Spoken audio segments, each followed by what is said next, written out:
may nakitang multo o elemento sa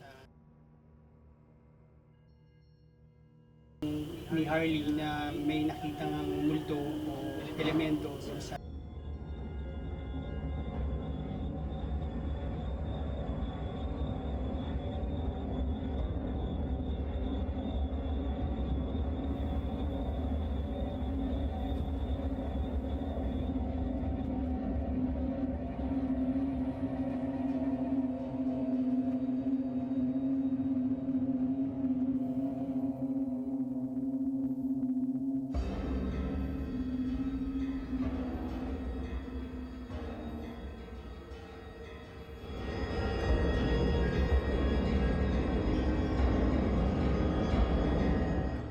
ni Harley na may nakitang multo o elemento dun sa Yung sa audio kanina na parang may narinig na umubuni o umuungol, nung chinek ko yung sound nung lahat nung sa camera ninyo, consistent na meron na nahagip siya habang dun kasabay nung nagsasalita yung CS ninyo.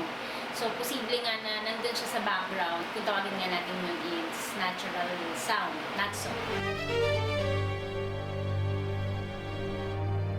Posible na shadow o na hagip lang ng ilaw na kasi di ba kahit sa relo natin tamaan lang ng ilaw, pwedeng mag-reflect ng light lang na ganun. Pwedeng shadow lang siya.